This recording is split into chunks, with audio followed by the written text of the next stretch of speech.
Allez, bonjour, bonjour, bonjour. Oh, attends, j'attends. Ta, ta, ta, ta, ta, ta, ta. Où est-ce?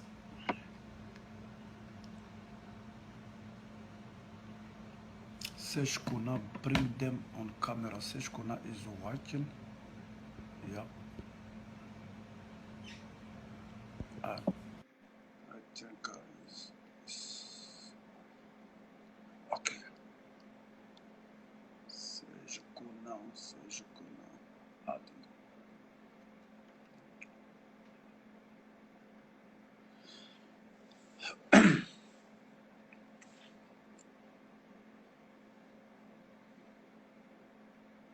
Connecting. Ça va, homme de Dieu? Allez, bonjour, serviteur de Dieu, comment tu vas? Ça va bien, ça va bien. Chez vous là-bas? Oh, Dieu fait grâce. Je pense que ça va. Dieu fait grâce. Content de te voir. Salut Moi la famille aussi, là-bas. en tout cas, et la semaine. Ouais, mon cher. C'est américain. Yeah. Comme je te disais ce matin, hier, je suis rentré en brousse. Yeah. Donc, sinon, ça va. Dieu fait grâce. Ouais, je vois, ça va. Ouais. Ouais. Aujourd'hui, comme c'est l'indépendance des États-Unis, j'ai porté leur tricot Yeah. pour honorer l'indépendance. Yeah, mon cher. Moi, je suis resté dans mon A51 traditionnel. Mais bon, ça marche, c'est vrai. Amen. C'est conduit par l'Esprit de Dieu. Voilà l'Amérique et voilà la culture africaine. Amen. Voilà. C'est ça. En tout cas, donnons 2 minutes pour saluer nos bien-aimés. J'ai vu quelqu'un se connecter là. Oui. Bonjour, bonjour, bonjour. Bonjour Et, bonjour à bon Bleu. samedi à vous. Pour ceux qui vivent aux États-Unis ici, bonne fête d'indépendance. Amen. Nous vous demandons de partager la vidéo dans les groupes, Amen. Amen. sur les pages des amis invités aussi, parce que nous voulons être un certain nombre et pouvoir partager un certain nombre de choses ensemble en tant que jeunes. Voilà. Amen. Merci beaucoup. Je vais déballer ce dont nous allons parler aujourd'hui par la grâce de Dieu.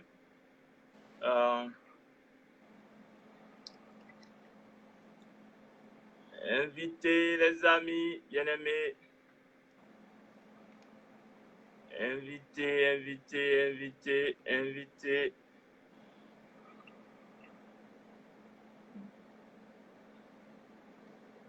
Ok. Je vois 2 personnes. Je crois que c'est 2 personnes connectées. J'ai ma fille depuis Bondougou qui nous suit. Ton Bondougou. Ouais, mon Bondougou natal. C'est mon Wow. Bondougou natal. J'ai la femme de mon grand frère Kambiré, Céline. Allez, salut Coco, comment tu vas? J'espère que toi et ton mari, vous allez bien depuis Bondougou. Yeah. En tout cas, on vous salue. Coucou à vous, à Côte d'Ivoire profonde. Ouais.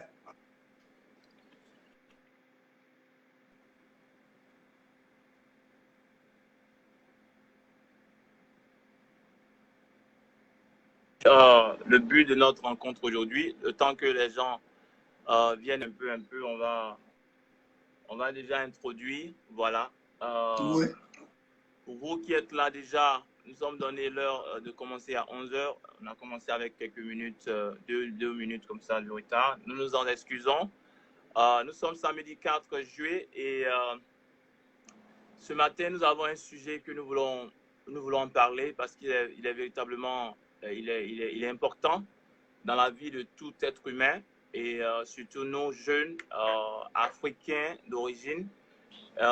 C'est le choc culturel dans tout autre pays, mais ici aux États-Unis, le choc culturel.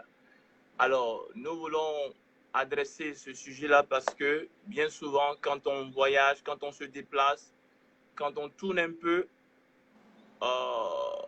nous connaissons des pressions culturelles dans nos vies, dans nos manières de faire, et il est important en tant que jeunes gens qui avons eu peut-être des expériences, de les partager les uns avec les autres et aussi essayer donc de les mettre ensemble, avoir des contributions et puis permettre que ceux-là qui ont à cœur de venir ici ou d'aller dans tout autre pays étranger puissent prendre note et puissent aussi se préparer. Voilà. Pour que demain, les mêmes choses qui nous sont arrivées, qui nous sont arrivées ne leur arrivent pas. Voilà. C'est le but même de toute cette rubrique-là. Éduquer, communiquer et puis aider. Voilà. Donc, comme je l'ai dit, le thème, c'est le choc culturel aux USA. Bien. Alors, nous avons encore ce matin notre bien-aimé, le ministre Olo, avec nous. Amen. Voilà. Et c'est avec lui donc que nous allons échanger et nous le faisons juste pour que les gens voient en ce que nous faisons. Donc, soit souvent je joue le rôle de celui-là qui répond et lui il joue le rôle de celui-là qui pose les questions. On fait juste là pour amener les gens à voir comment est-ce que nous voulons que chacun comprenne le but même de ce que nous voulons faire. Voilà, nous jouons ce jeu-là juste pour que vous arriviez à comprendre au travers des questionnaires. Alors aujourd'hui, il sera celui-là qui sera cuisiné. Je serai celui-là qui va poser les questions. De toutes les façons, tu auras aussi à répondre. Il sera cuisiné, mais il ne va pas brûler. Il sera cuisiné. Alors, première question que je voudrais poser à notre bien-aimé, voilà, je le disais tantôt. Alors, quel est ton pays d'origine? Parce que nous sommes là, nous parlons, nous voulons officiellement le dire. Quel est ton pays d'origine, bien-aimé serviteur Olo? En tout cas, merci, merci homme frère, merci à tous ceux qui nous suivent. Que Dieu vous bénisse. Mon pays d'origine, c'est la Côte d'Ivoire. Côte d'Ivoire, voilà. Tel est mon pays d'origine également, voilà, je le signale. La Côte d'Ivoire. Bien. Alors, deuxième question que je voudrais poser à notre bien-aimé serviteur de Dieu. Avant de venir aux États-Unis, puisque c'est ici que tu vis maintenant, as-tu pris un certain nombre de dispositions quant au style de vie ici dans ce pays-là? Bon, personnellement, je n'ai pas pris de disposition, puisque, bon, d'ailleurs même, j'étais quitter les parents était un peu difficile. Oh! Voilà, quitter les parents était difficile. Tu sais, je suis le bébé de la famille. Aïe, aïe, aïe. Voilà, donc les quitter était un peu difficile. Donc c'est ça seulement qui était dans ma pensée. Et puis, je partais dans un lieu inconnu. C'est comme la foi. La foi, tu crois sans avoir vu, tu ne sais même pas où tu t'en vas, mais tu crois. Voilà. Donc je partais dans un lieu inconnu. C'est vrai que je venais chez des personnes que je connaissais. Mais comment les choses allaient se passer, c'est tout ce qui était dans ma tête. Sinon, je n'ai pas pris de dispositions particulières. Ah, ok.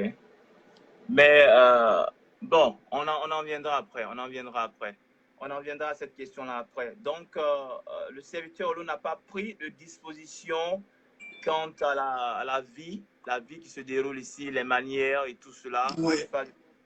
Bien. Bien. Tu disais tantôt que tu viens de la Côte d'Ivoire. On va être beaucoup plus précis. De quelle région de la Côte d'Ivoire es-tu originaire? Je suis originaire du nord-est de la Côte d'Ivoire. Je t'ai dit tantôt que j'ai mes parents qui nous suivent depuis Bondougou. Donc, voilà, j'ai fait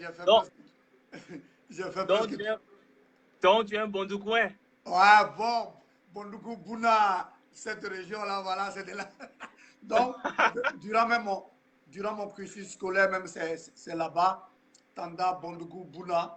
Et donc, c'est notre région là-bas. Donc, voilà. Et quand on arrive là-bas, nous sommes vraiment contents. Ah, donc on salue tous les Bondougouins qui sont connectés. Ah oui, bien sûr. À part bien sûr, hein, tous les Bondougouins qui vont Ouais, prendre en main. Exactement. Est-ce que tu peux leur dire bonjour en c'est à bon? En lobby, oui.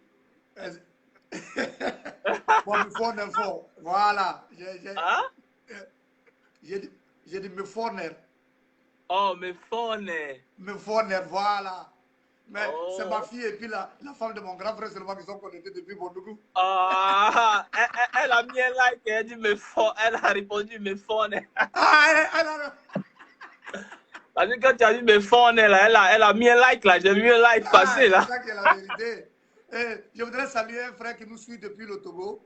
En tout cas, Oh, ok. le frère Samuel, que Dieu te bénisse. Dieu te bénisse, frère Samuel. Amen. Bon, ben, moi, je suis originaire. Je sais que tu allais en venir, mais je Amen, vais le bien faire sûr. comme ça. Et j'ai fait exprès de porter mon ascentéen traditionnel ce matin. Bon, Mais je le si, porte mais toujours. attends, mais si ça fait, c'est vrai, si on avait beaucoup discuté Non, sur mais la c'est tenue, bon, j'allais c'est bon. porter ma tenue Non, du Nord-Est. c'est bon. Tu as porté le maillot américain, c'est bon. Je vais porter le maillot de la Côte d'Ivoire. Bon, mais Ok. je suis originaire du centre de la Côte d'Ivoire, du Ouais. centre de Dimoko principalement. Ouais. Et je suis donc baoulé de la tribu Agba. Bon, il dit c'est Agba, mais nous on est un peu assimilés, les Haïtou comme on le dit. Et je veux saluer les baoulés s'ils sont là. Oui. Amen. Tu sais, mon meilleur ami est un baoulé. Hein? Moi, Quoi? mon meilleur ami est un baoulé. Oh, ok. Oui, il Donc, s'appelle Oka Vincent. ah, c'est un vrai baoulé de tout le monde, on dirait. Yeah. Ah, ok. Bon, ben, c'est ça, les présentations. Alors, nous avons le nord-ouest, c'est ça? Le nord-est? Le Nord-Est, oui. Le nord-est et le centre ici. Il y en a encore plusieurs. Il y a les BT, il y a les Dula, il y a même la sous-région, les Burkinabés. Alors, nous ne Oui, sommes pas oui. juste ici pour un peuple seulement. C'est toute la francophonie et même plus Oui. l'anglophonie et tout Amen. cela. Amen. Donc, on veut vraiment préciser cela. Voilà, on veut préciser cela. Bien. Parle-moi un peu de ta culture en général, la culture lobby. Est-ce que tu peux nous donner un peu la structure de cette culture-là? Comment est-ce que la culture lobby est régie carrément? Tu sais, voilà, la culture lobby, elle est comme toute autre culture. Hein. Africaine. Bon, mais nous avons des spécificités. Uh-huh. Seulement que, bon, nous, malheureusement, on n'a pas été imprégné de la culture lobby en tant que telle. On n'a pas été imprégné, surtout particulièrement moi, puisque les parents sont partis en basse-côte depuis Boula et puis aller s'installer à la frontière Ghana-Côte d'Ivoire. Donc, ce qui a fait qu'on a été même plus imprégné par la culture ghanéenne même que nous, mais notre propre culture. C'est juste lorsque j'ai eu le PPC. Bon, c'est dans mes années collège que j'ai fait Bondoukou. Et de là, je suis allé à Bouna. Je salue ici une sœur, Vanier Alida Kwaku, qui est une sœur avec qui on a fait Bouna ensemble. Oh. Avec son mari qui était mon président de jeunesse. J'étais son secrétaire à l'époque, Monsieur Ben Kwaku. Voilà. En tout cas, sois salué, ma sœur. Donc, tu vois, aujourd'hui, c'est Bondoukou Bouna qui, tu vois, ils sont en train de nous suivre. Ouais, ouais. Ils sont en train de nous suivre. Ah, c'est important.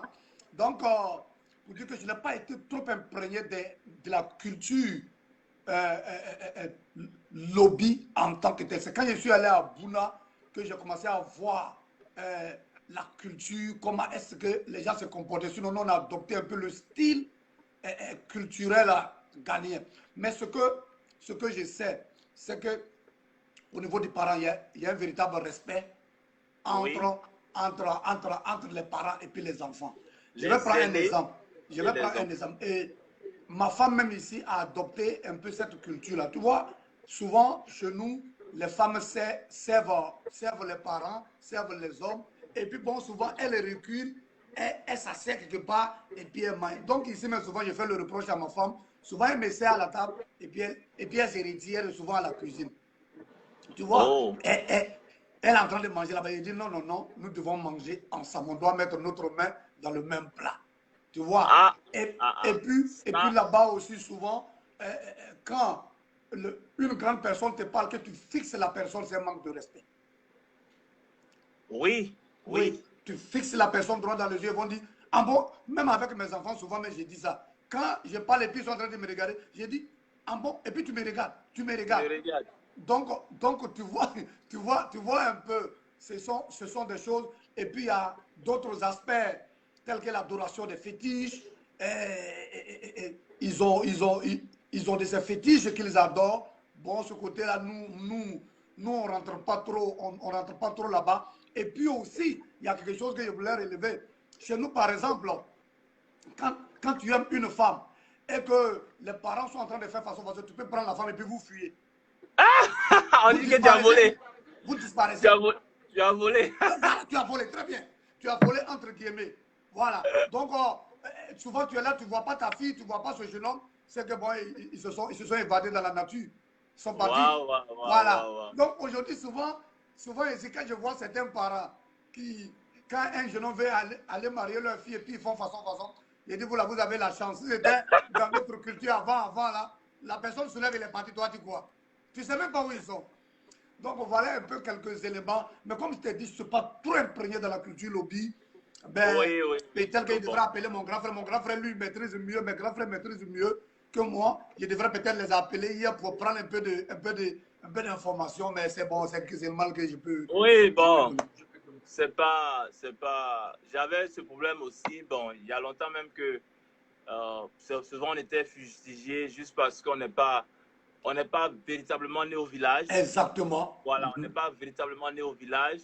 On allait juste au village pendant les occasions de fête et puis en vacances comme cela. Ça fait qu'on n'était pas vraiment imprégné. Voilà, on n'était pas vraiment imprégné. Oui. Et bon, c'est pas la faute aux enfants. Oui. Voilà, les parents ont décidé que ce soit ainsi. On a juste, on a fait le mieux qu'on pouvait. Voilà, au mieux qu'on pouvait, on a appris un certain nombre de choses. Voilà, on n'a pas vraiment à se sentir mal pour cela. Voilà. Mais aujourd'hui que nous avons pris de l'âge, nous voyons vraiment une certaine importance des choses. Oui. On va parler ça après. Il est important que nous-mêmes nous cherchons à découvrir, à connaître. Voilà. C'est vrai. Faire des recherches. Voilà. Je salue l'un de mes petits qui nous suit depuis l'Allemagne. Oh, salut. Comment on dit ça en allemand? Comment on dit? Hey, guten Tag. Guten Tag. Toi, tu as fait l'allemand. Moi j'ai fait l'espagnol. Ah, j'ai fait un peu l'espagnol aussi. Ouais, j'ai fait l'espagnol aussi. Donc, faut le dire bonjour là-bas et qui partage la vidéo. Allez, bonjour. Bien. Alors, tu as souligné quelque chose à l'instant. Je ne voulais pas en parler, mais tu es rentré dans le feu là en même temps. Voilà. Oui, tu es rentré même dans le feu en même temps. Quand tu parlais de ton épouse. Oui. Tu parlais de... je vais peut-être faire une parenthèse parce que ça sera l'objet de notre sujet. Mais tu parlais de ton épouse qui est imprégnée dans sa culture. Oui. Merci. Je vois quelqu'un connecté là. Que Dieu te bénisse. Oui, c'est la soeur Odette depuis la Côte d'Ivoire, Abidjan. Oh, que Dieu te bénisse, la soeur Odette. Amen. Donc, quand elle te sert, elle se met à part. Oui. Alors, c'est beau, c'est vraiment beau. En culture, c'est vraiment beau. Je parlais de nos cultures, c'est une richesse. Oui. Mais toi, tu préconises qu'elle mange avec toi. Oui. Il y a une pensée, il y a quelque chose à retenir là. On ne va pas en parler. Pour les enfants de Dieu, je sais que c'est dans l'esprit de la parole de Dieu, dans l'esprit de l'évangile. Exactement. Que tu en es arrivé à là. Voilà. Oui. Voilà. Bien sûr, oui. Voilà. Ça sera, je ne veux pas qu'on rentre dedans, parce que ça c'est un sujet même qui est là. On aura le temps de parler tu aimes vraiment la culture, toi. On aura le temps de parler de tout cela. Voilà. Bien, cette fois-ci, je voudrais te demander, te poser cette question-là. Oui. Penses-tu que le choc culturel existe ici aux États-Unis comme dans tous les autres pays étrangers? Voilà. Est-ce que le choc culturel existe? Oh oui, bien sûr. J'ai été choqué. J'ai été choqué quand je suis arrivé ici. J'ai été choqué. Oui, le choc culturel existe vraiment.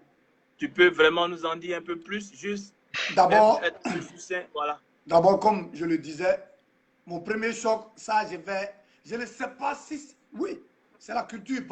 C'est la culture. Je veux dire que au niveau spirituel, c'est la culture même que nous, au niveau des assemblées de Dieu, excusez-nous, ceux qui sont connectés, qui n'ont pas été assemblées de Dieu, j'étais choqué par quelque chose quand je suis arrivé ici. La première chose, c'est que le dimanche, quand je suis parti à l'église, j'ai vu des sœurs sur la scène, en jean, en train de chanter. Oh! Ça, c'est d'abord mon premier choc. J'ai dit, mais on est, j'ai dit, mais on est où là? Bonne arrivée, bonne arrivée, bonne arrivée. J'ai dit, mais on est où là? Parce que nous, on n'a pas été habitués à ça. Oui, on n'a jamais oui. vu une soeur qui va un dimanche se porter une jean pour aller s'arrêter sur la chair. Le pasteur est derrière, il chante des pieds dedans. C'est sérieux.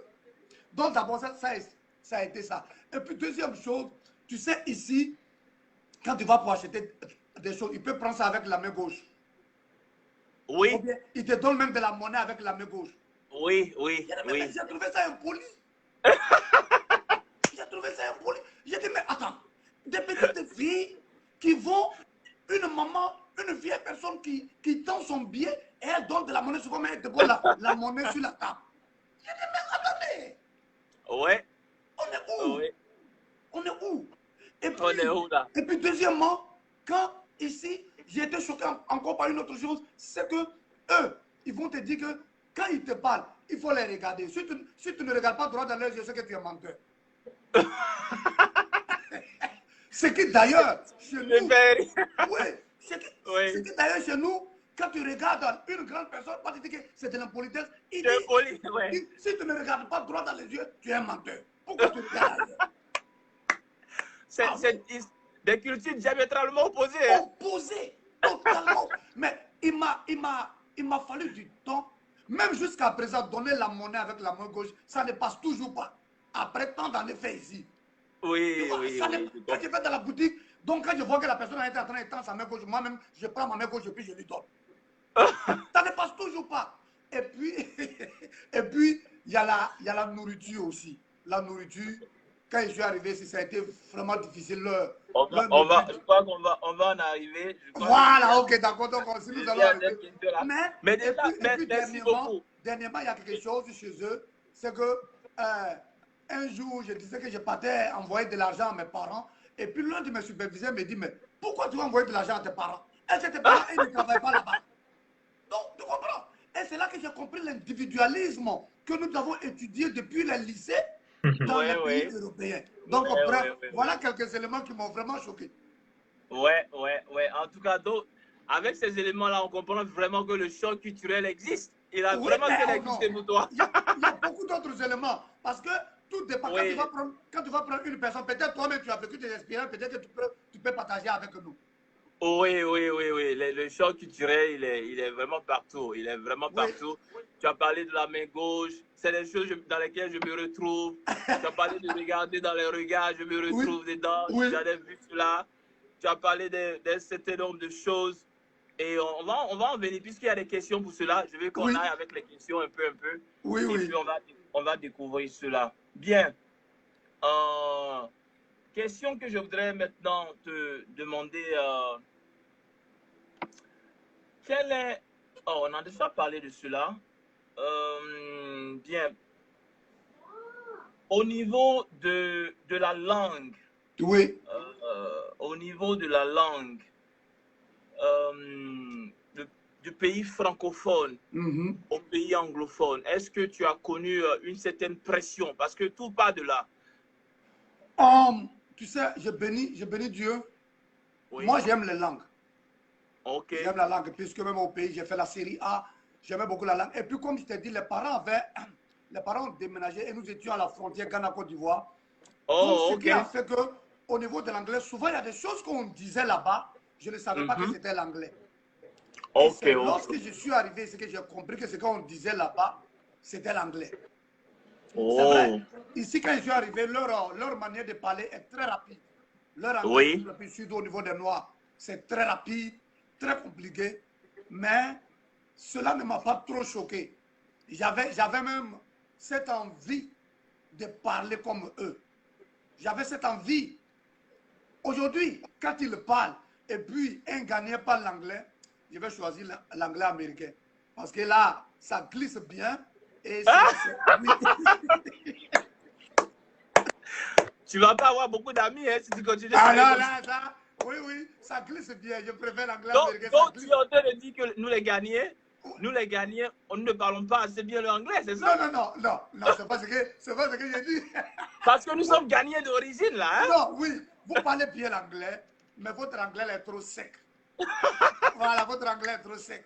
Mais quand l'américain parle, oh my goodness, actuellement, ben, malheureusement, quand mes filles parlent ici, quand ma fille et mon fils parlent, je suis très content parce qu'ils ont l'accent américain. Mais nous, Ouais, quand on ouais. parle tout de suite, on détecte notre accent. Bon, donc, la langue n'a pas été trop un choc pour moi. Je me débrouillais dans mon petit anglais que je comprenais. Et c'est avec ça que j'ai appris, et puis j'ai évolué. Et puis j'ai pris des cours à l'université, je me suis amélioré. Voilà. Bon, peut-être toi, tu as eu un peu de chance. Et ceux-là qui n'ont pas eu cette chance-là, Oui, qui c'est un souvent, véritable oui. problème. C'est un véritable problème. Ça crée, ça crée des problèmes pour même l'intégration de certaines personnes. Ça crée Oui, des problèmes pour leur intégration. Ça leur prend beaucoup de temps à beaucoup de cause de temps. la langue pour Oui, pouvoir s'intégrer. Mais comme souvent j'ai dit à mon épouse ici, la meilleure manière de parler, c'est de communiquer, même avec des fautes. oui. Tu peux aller à Tu ne peux pas l'école, avoir tu honte. peux remplir un cahier de cours, mais si tu ne communiques pas dehors, je ne sais pas comment est-ce que tu vas faire pour pouvoir t'en sortir. La C'est vrai. meilleure manière, et puis ce qui me plaît chez eux, ils ne vont pas se moquer de toi. Tu fais des fautes, ils vont te reprendre mais d'une autre manière. Oui, oui. Et ça, C'est et sûr. puis eux-mêmes là, ils sont contents quand, certains en tout cas, bon, la majorité est contente quand tu t'exprimes. Ah, souvent même, ils me disent, mais ton accent n'est pas comme les autres personnes. Et Oui. ça fait vraiment du bien. Sois salué, mon frère Blaise Lema, que le Seigneur te bénisse depuis Que Baltimore, Dieu te que bénisse, la grâce de blesse Dieu soit vraiment. sur toi. Voilà. Je pense que, C'est un peu oui. ça. Bon, je vais profiter pour dire à certaines personnes que ceux qui sont connectés, si vous avez des questions, vous pouvez les écrire. Et puis, Oui. bon, nous allons essayer de répondre. Donc, voilà un peu comme tu le dis, c'est vrai, certaines personnes, avec la langue, c'est vraiment difficile. Mais je dis toujours que la meilleure manière, c'est de braver la honte et de parler. Que ce soit bon ou mauvais, parle. C'est en cela que tu peux te corriger. En tout cas, je pense que c'est rentré, c'est bien passé le message, c'est vraiment bien passé. Voilà, je voudrais juste renchérir, voilà, pour ceux qui n'ont pas eu vraiment beaucoup de chance avec la langue là-bas et certains qui sont venus dans ce pays-là avec un âge un peu avancé. Oui. Voilà, quand tu es jeune, comme nos enfants qui sont venus, ceux qui sont venus à bas âge, ils s'imprègnent dans la langue, ils parlent même comme américains. Mais quelqu'un qui arrive 40, il faut dire que c'est pas du tout facile. Voilà, c'est Oui. pas du tout facile. Il se voit un peu en train de tout reprendre à zéro parce qu'apprendre une nouvelle langue, c'est reprendre à zéro.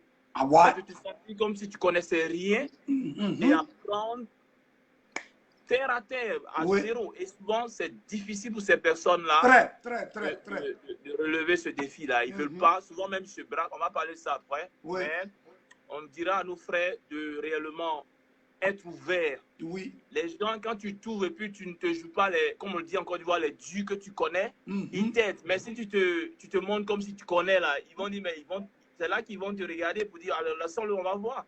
Mais si tu es ouvert dans ta manière de t'exprimer, tu fais des fautes, ils vont t'aider, ils vont te corriger, ils vont te mettre sur le chemin. Exactement. Voilà. Bien. Alors, d'un pays francophone à un pays anglophone, pour celui-là qui est vraiment imprégné dans la francophonie, c'est un choc. Oui. Parce que c'est différentes choses. Les anglophones, les francophones ont leur méthode, les francophones ont leur méthode, et c'est un clash. C'est vraiment un clash. Voilà. Oui. Pour celui qui n'a pas fait d'autres pays que l'Amérique, c'est vraiment un clash là. Voilà. Oui. Bien. On va aller au niveau de la nourriture. Quel a été un certain nombre de chocs que tu as reçus au niveau de la nourriture ici dans ce pays? Même jusqu'à présent, même c'est un choc. Pour être honnête avec toi, même mon épouse et moi, souvent, on s'assoit et le jour on ne veut pas manger la nourriture africaine, on s'assoit. J'ai fait exprès de lui demander, mais tu veux manger quoi? Elle aussi, elle n'arrive pas à me dire, moi aussi, je ne sais même pas. Donc, le choc, tu sais, chez nous, on mange le riz et puis notre manière de préparer le riz, c'est un peu différent. On mange le foutou. Chez nous, au nord, on mange le kabato, tout et tout. C'est de nourriture. Et puis, bon, j'arrive aussi. Heureusement que je suis arrivé dans une famille. Heureusement que je suis arrivé dans une famille. Comment on appelle ça? Je suis arrivé dans une famille ivoirienne. Donc, à ce niveau-là, ça n'a pas posé de problème. Mais c'est quand je sortais, je partais au travail. Salut à vous. Mon frère Serge Kona, big up à vous. Très belle émission. En tout cas, c'est le frère Francis Amon. En tout cas, sois béni, frère Francis Amon.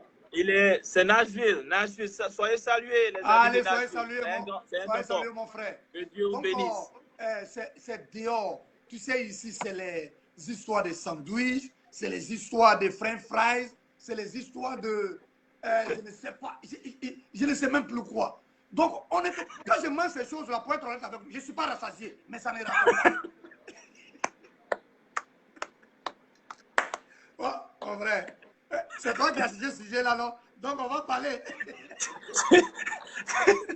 Tu n'es pas rassasié? Je ne suis pas rassasié, mais ça ne rentre pas.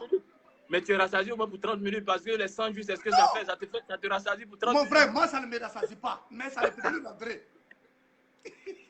Donc... Attends, monsieur.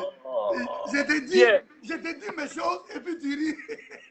Non, mais c'est vraiment un sujet qui fait vraiment marrer. Bon, ben même jusqu'à aujourd'hui, les McDonald's et autres, McDonald's ou bien quoi. Peut-être la seule chose que moi, ma famille, mon épouse et moi, on aime là, peut-être c'est Chick-fil-A. Là, au moins, quand on mange, ça nous fait un peu de bien. Mais à part ça, là, les autres, là, on lutte. Quand on sort, on lutte sur nous. Qu'est-ce qu'on va manger?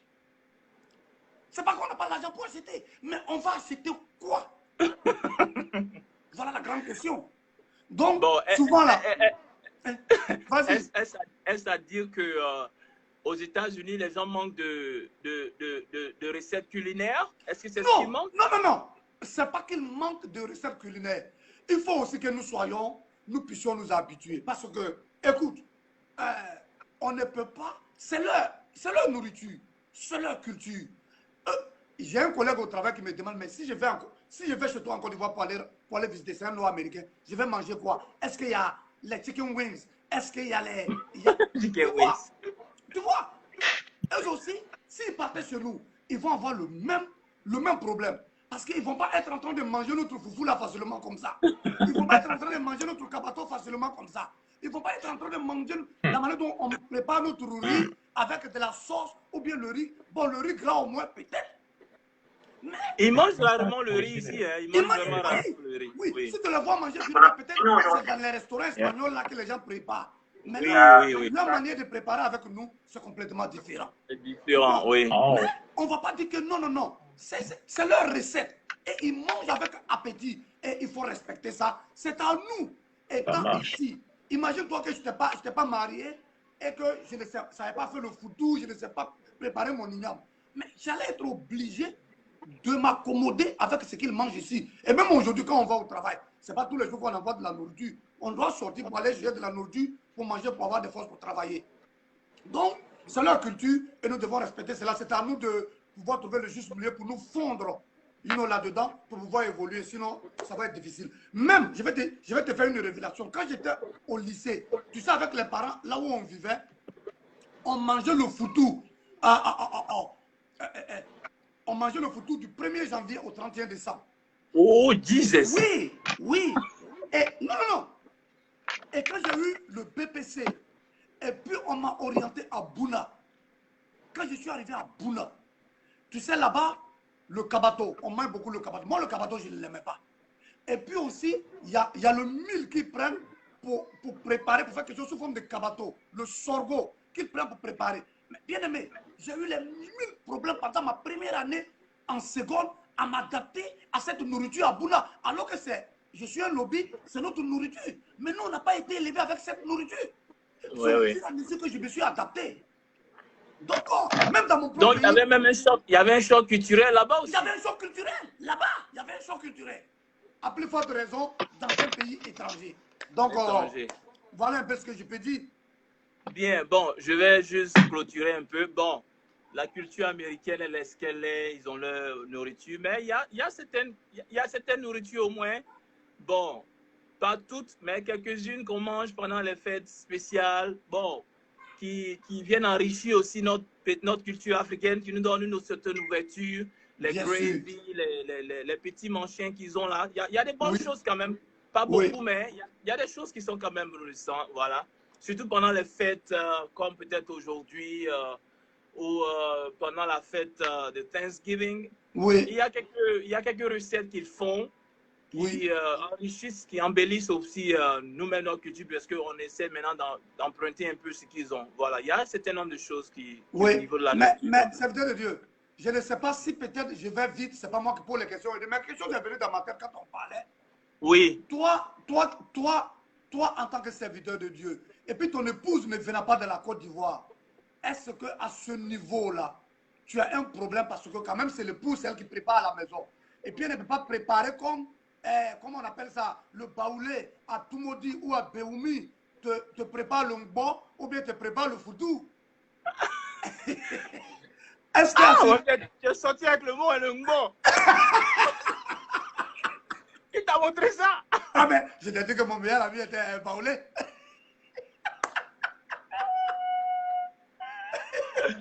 Tu vas me tuer celui-là. Waouh, waouh, waouh, le ngbo. Oui, le Bien. ngbo. Bon. Est-ce qu'à ce niveau-là, tu as eu un problème avec... Tout d'abord, je vais vraiment, puisqu'on est là, on va vraiment au clair avec ceux qui nous suivent. Oui. Voilà, comme on le disait, oui. On n'a pas trop été imprégnés dans nos cultures. C'est ça. Parce que nos parents n'ont pas vraiment voulu. Ils nous envoyaient juste au village. Chez moi, en tout cas, ils nous envoyaient au village pendant des occasions. Oui. Funérailles, fêtes et tout ça. Mais ils ont essayé de nous montrer la culture, ce qui est culinaire là. Oui. Ils nous ont montré l'igname, le manioc, le riz surtout. Bon, le riz là même là, c'est devenu une culture. C'est devenu une recette culinaire ivoirienne. Parce que c'est ça même. C'est ça. Voilà.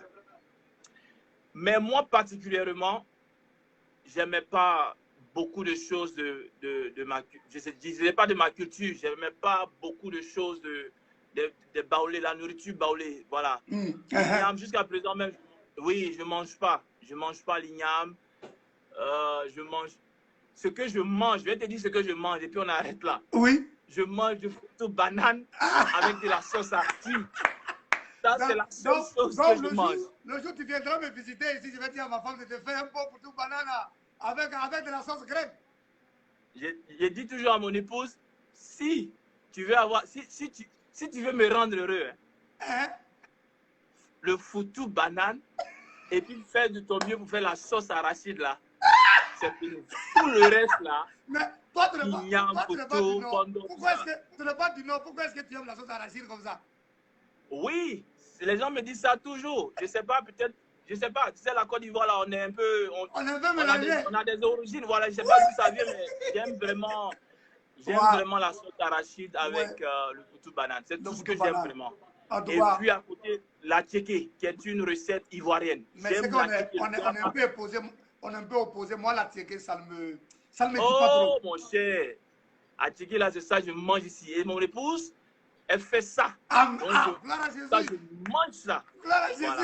Maintenant, je vais l'appeler pour lui dire merci. Oui, la tchéké, elle fait très bien. En tout cas, je lui ai montré, voilà, elle a vraiment fait, elle fait ça vraiment bien. Amen. Maintenant, pour venir à mon épouse, ça sera l'objet d'un autre sujet. Ok, amen. Mais je veux d'abord préciser, mon épouse elle n'est pas américaine. Oui. Voilà, elle est venue. Aujourd'hui, nous sommes citoyens américains pratiquement. Oui. Voilà, parce que nous sommes passés par adoption, par naturalisation. Oui. Dans le même cadre qu'elle est venue, elle est guyanaise d'origine. Amen. Et elle est allée à l'école ici, donc elle a eu aussi sa naturalisation. Oui. Donc elle n'est pas américaine. Elle a, je t'assure, je vais te parler ça un jour. Ok, d'accord. Les recettes guyanaises là. Oui. Mais c'est l'Afrique, hein.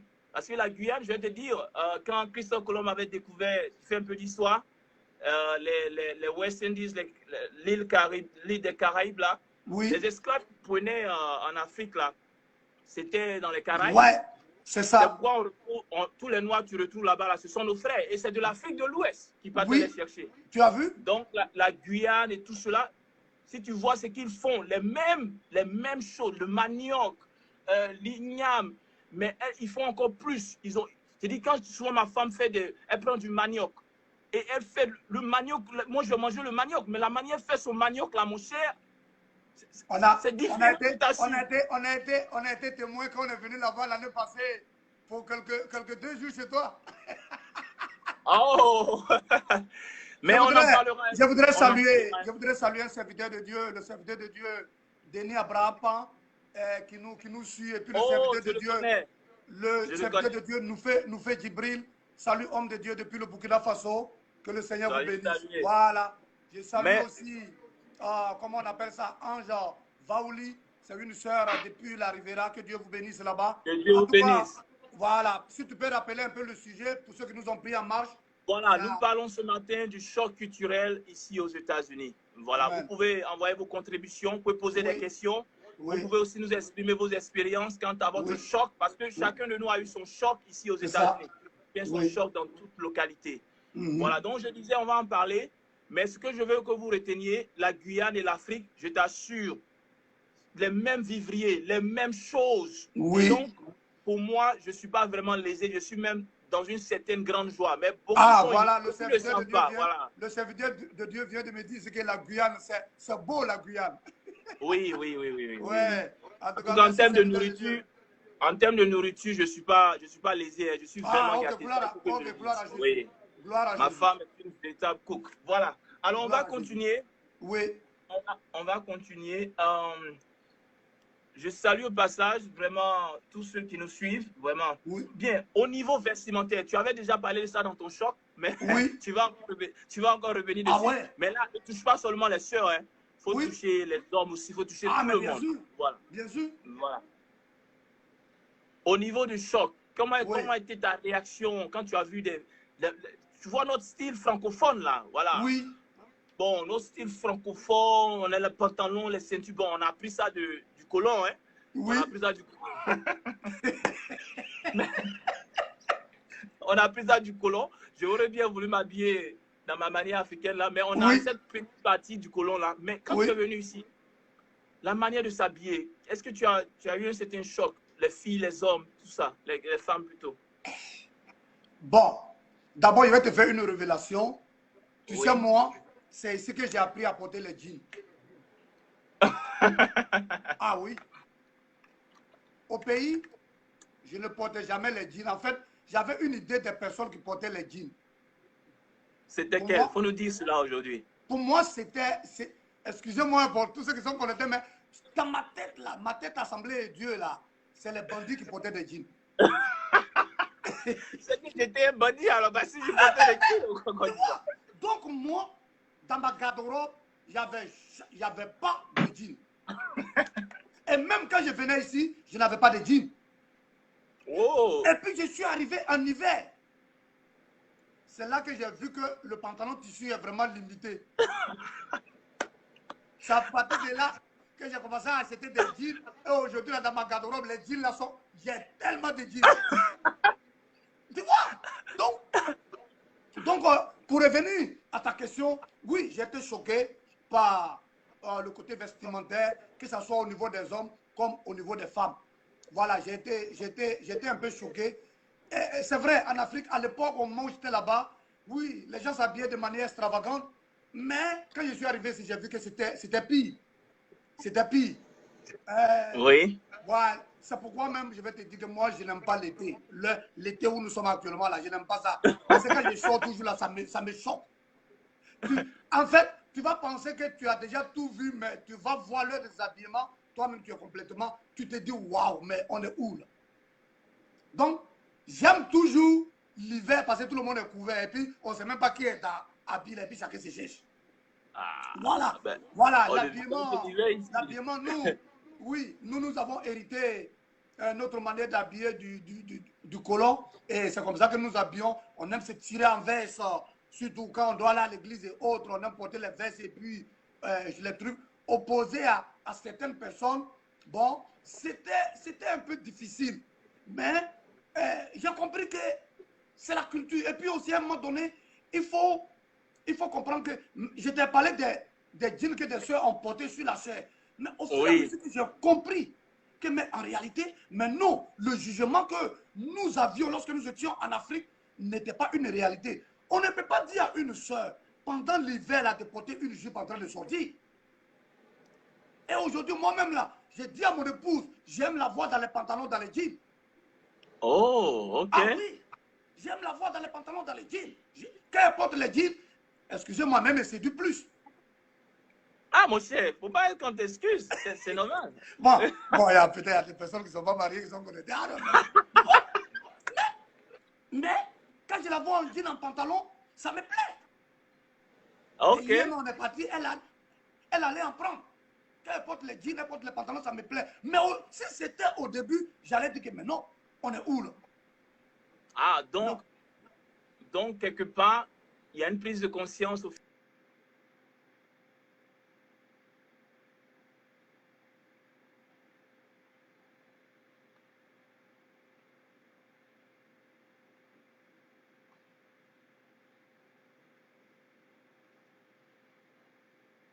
Ça fait partie de nos cultures aujourd'hui, la culture ivoirienne en général.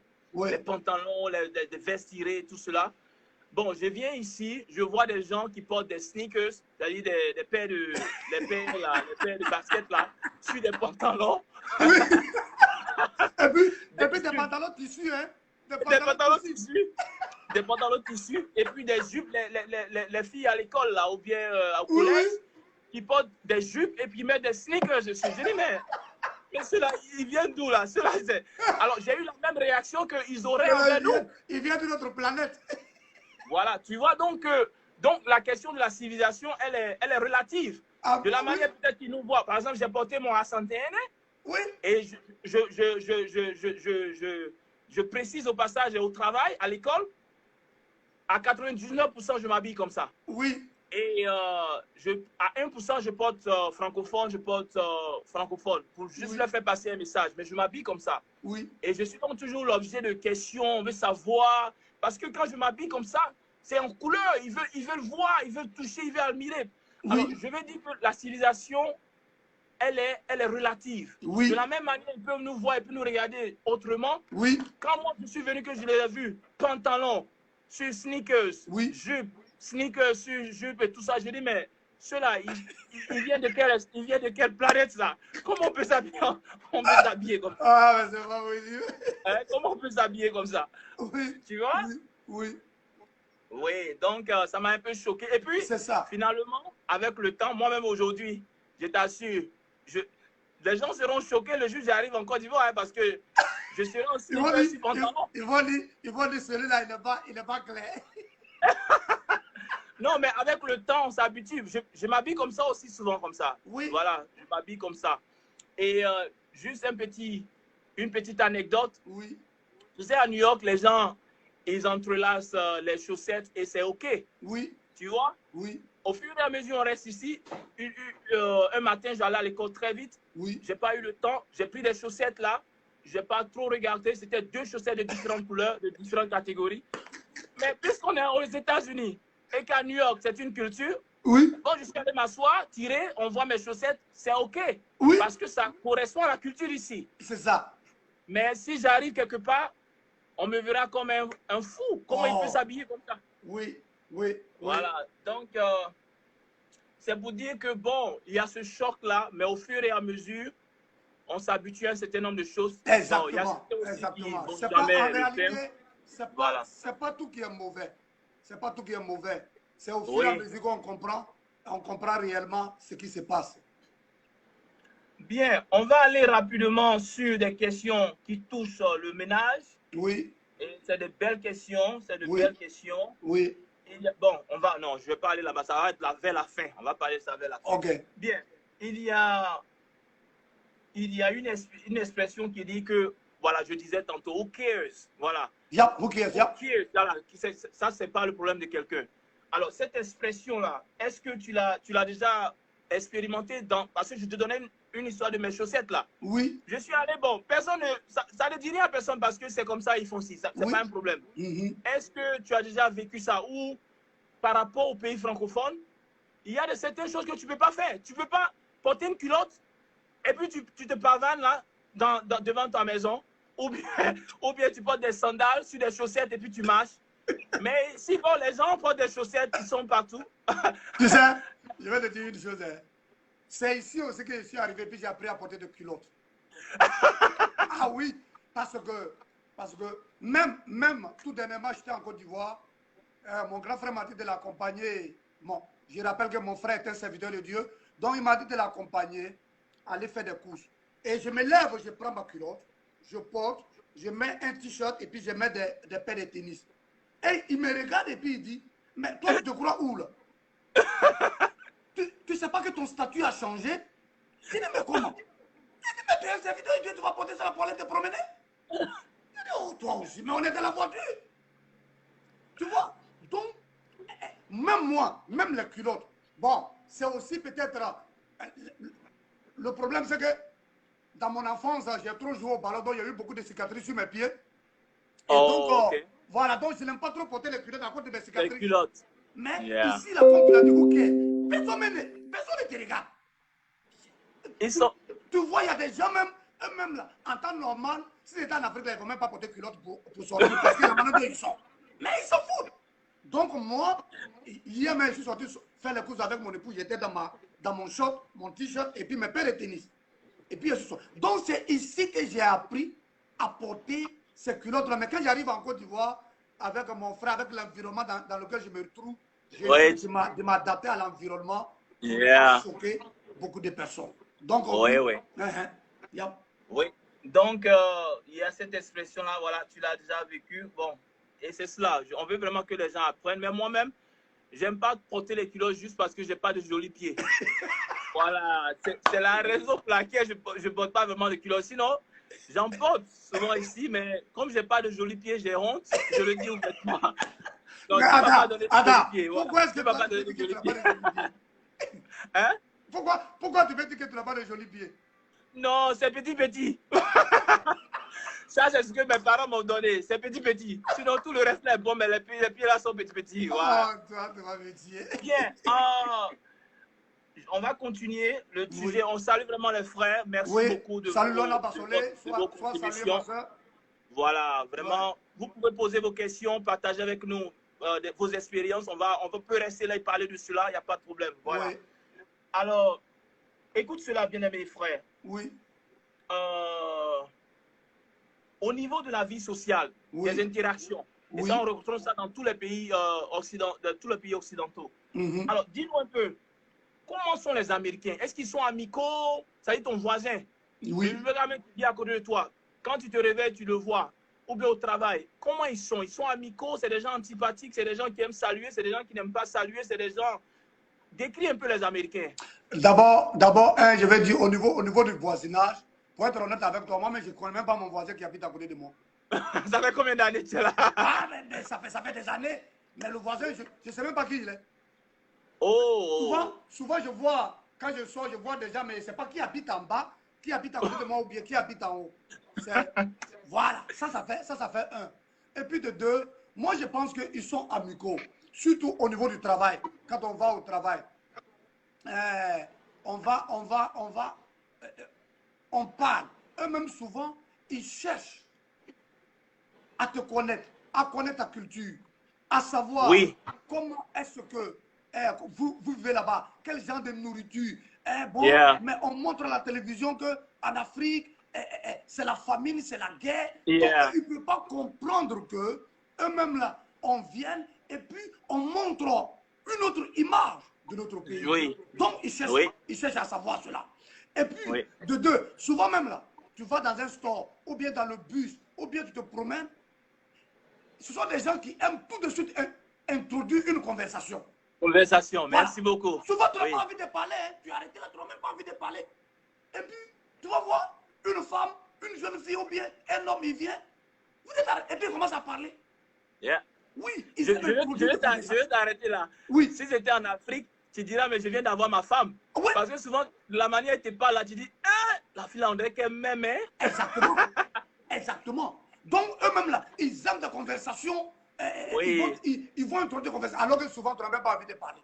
Donc, moi, je pense qu'ils sont ce sont des gens qui sont sociables, mais c'est à toi de savoir où est-ce que tu mets ton pied. Voilà, c'est tout. Oui, Sinon, oui. on parle, on discute, tu vas dans le mall, tu vas trouver quelqu'un, tu es assis là, il va venir s'asseoir et puis il va introduire une conversation. Conversation. Voilà, Oui. comme ça, vous êtes en train de parler de tout et de rien. Voilà. De rien, oui. Mhm. Et c'est cela, c'est leur nature, c'est leur caractère, c'est comme ça ils sont, en matière de ça, ils sont très forts. Oui. Et c'est pourquoi Customer Service, en service client, ils sont les meilleurs parce C'est ça. qu'ils aiment réellement parler, converser, communiquer. Exactement, mais oui, parlant des services clients, j'ai eu un problème comme ça. Ici, de la manière dont ils traitent le client, je vais en Côte d'Ivoire, je vais à Orange pour faire une course et la dame qui me reçoit là, je commence à poser des questions et puis elle me dit comme ça que, mais attends, ce monsieur l'a quitté, je venais de me marier même, je venais de me marier. Et donc ma femme et moi on est partis à Orange, à Marcory, et la dame me parle d'une manière. Mais mon frère, j'avais toute une foule.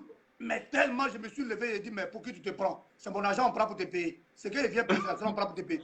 Mais ils étaient obligés d'aller chez son patron, venir me demander pardon pour que je sorte. Supervisor. J'ai dit, mais tu sais d'où je viens? Tu vois? Oh! Oui, tu sais d'où je viens? Là-bas, là, on nous traite comme des rois. Toi, tu vas venir traiter comme une poubelle. Pour que tu te prends? Ah bon, mais bon, bref, c'est juste une... Merci, on en vient. Tu as souligné un très bon point. On en vient, mon cher. J'aime ça. On en vient. On en vient. Oui.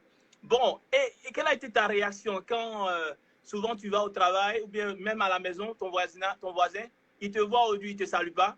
Demain, il ne te salue pas. Après demain, oh, hello, il te salue. En Côte d'Ivoire, en Afrique, en temps normal, quand tu te réveilles et puis quelqu'un qui te connaît ou bien qui est à côté de toi, qui te connaît et puis il ne te salue pas, comment tu réagis? Ouais, mais je vais dire que lui, là, peut-être, il est jaloux de moi ou bien c'est quel problème il a. C'est quel problème il a. Je vais lui demander si tu as un problème avec moi. Tu as un problème avec moi? Je vais te dire une chose. La même chose là, ça se passe souvent dans nos églises. Ça, il faut que nous puissions le souligner. Tu vois, souvent quand on va à l'église, il y a des frères qui disent que telle personne ne m'a pas salué. Moi, j'ai l'habitude de leur dire, bien aimé, est-ce que tu sais peut-être que la personne a une pensée ou bien est en train de réfléchir à quelque chose et n'a même pas remarqué ta présence. Mais quand il ne t'a pas salué là, est-ce que tu es parti vers la personne pour lui demander, ah bien aimé, mais pourquoi tu ne m'as pas salué? Ou bien bon, tu m'as dépassé. Tu vois, ce sont des choses même qui sont ici dans nos églises. Bon, il ne m'a pas salué, peut-être qu'il a un problème avec moi. Et c'est la même chose en Afrique, si quelqu'un ne me salue pas, je dirais, est-ce que tu as un problème avec moi? Ou bien tu es jaloux de moi? Ou bien, bon, la personne est gonflée, tu ne veux pas saluer les gens tout de suite.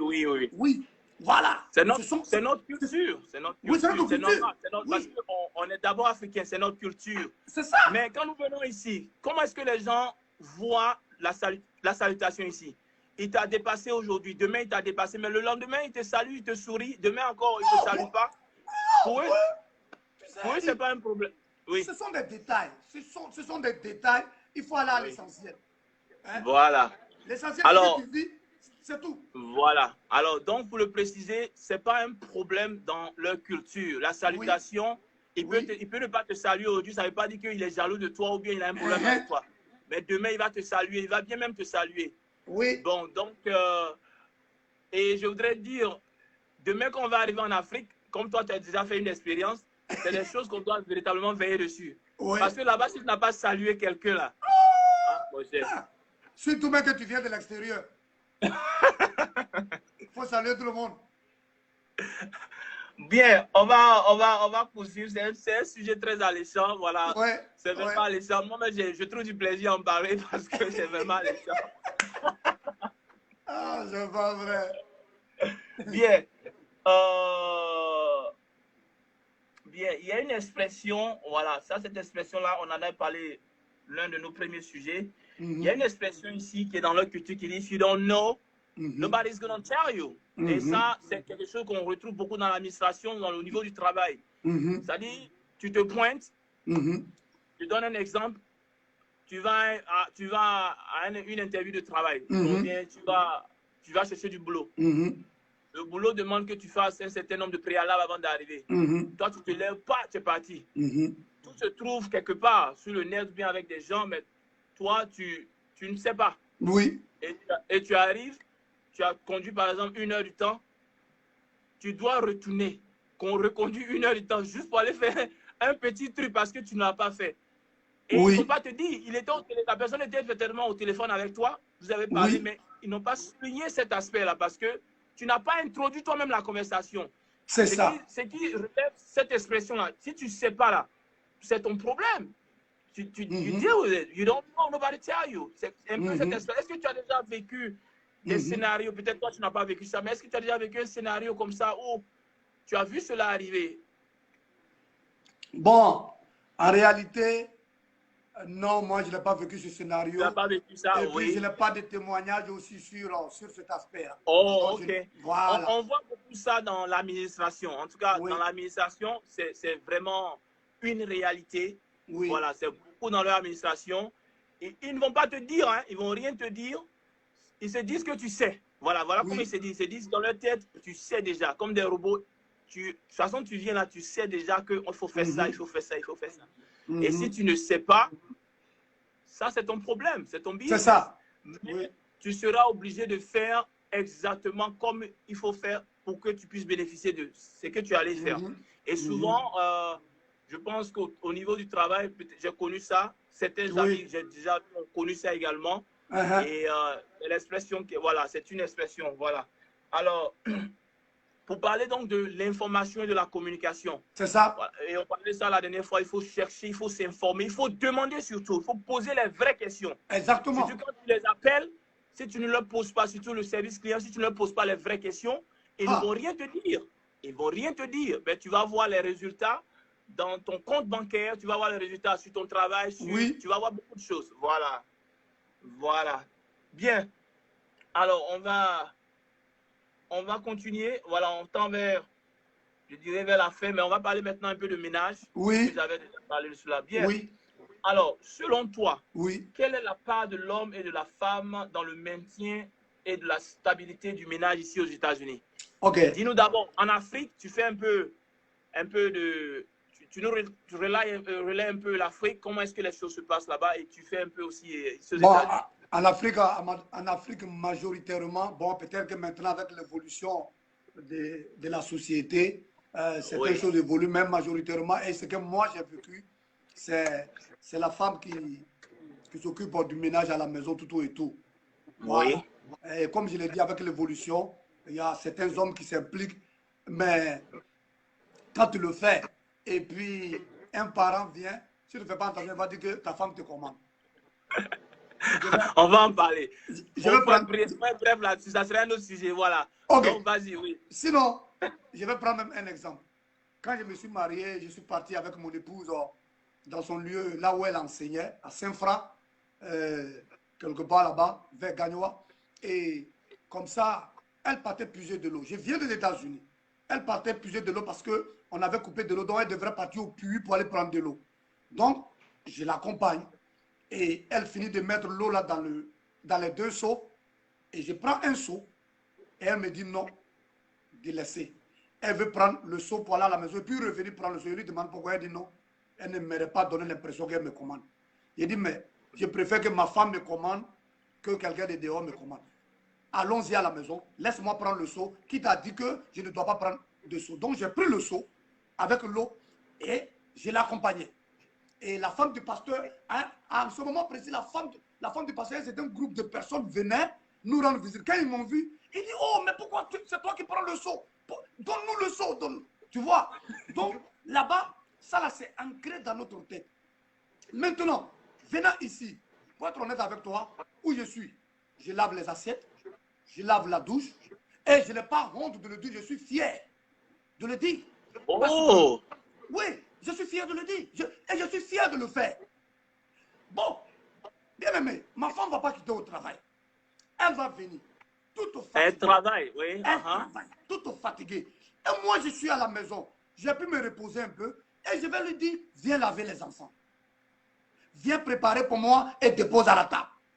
Et j'ai fini de manger, je vais aller déposer les assiettes pour qu'elle se réveille pour les laver. Non, mais elle n'est pas une esclave.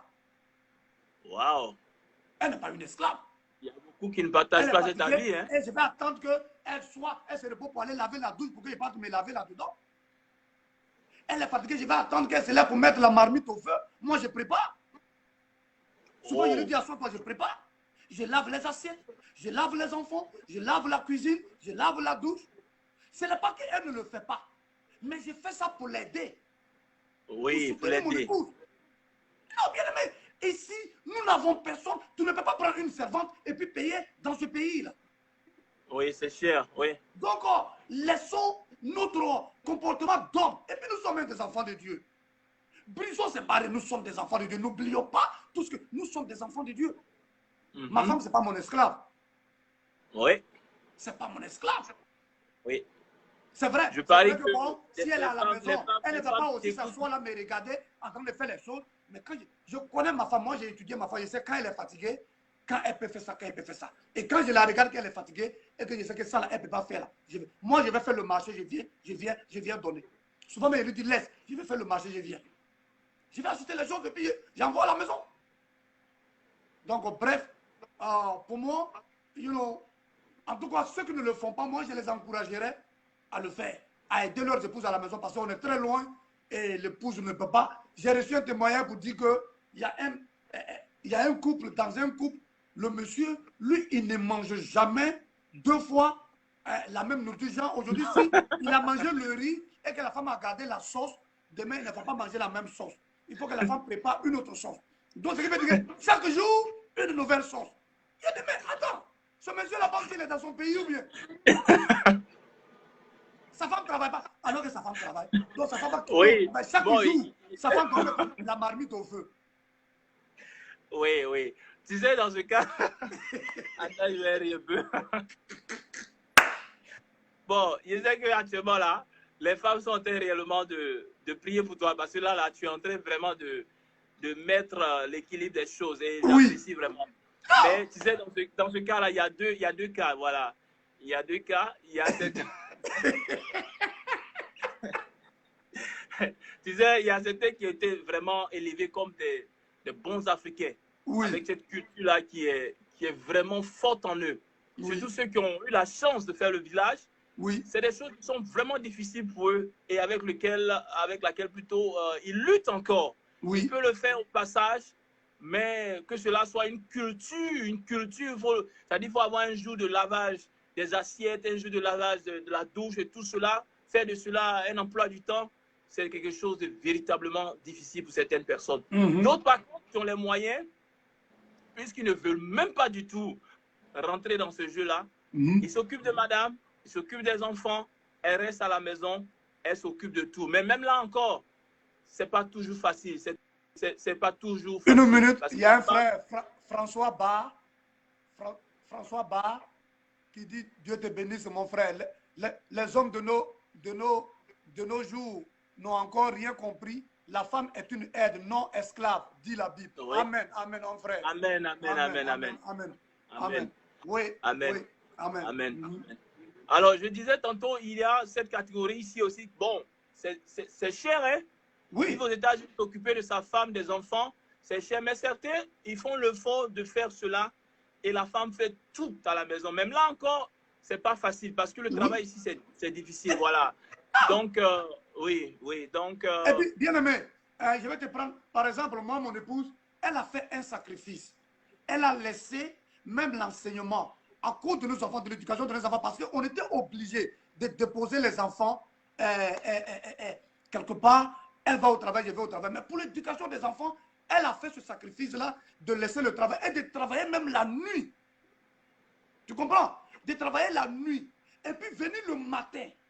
Bon, maintenant le samedi, elle a travaillé vendredi nuit, elle vient samedi matin. Et puis c'est là, je vais m'asseoir, je croise mes pieds, qu'elle parte dormir pour se reposer, pour venir encore faire la cuisine pour moi. Bon, bien aimé. Sois quand même sérieux. C'est pas vraiment évident. Non, sois quand même sérieux.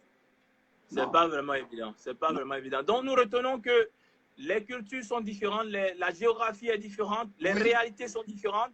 Nous étions certainement en Afrique, on ne faisait pas cela. Moi, je me rappelle, je suis né dans une culture Ce qui fait qu'aujourd'hui, je le dis, j'ai pas honte. J'ai pas appris de mes mains à faire un certain nombre de choses. Je faisais quand on vivait avec les parents, mais après, quand on est allé à Abidjan et tout ça, on n'a pas appris à faire. J'ai pas appris vraiment à faire des choses. Donc, quand je suis venu célibataire, on faisait un peu les choses nous-mêmes, un peu.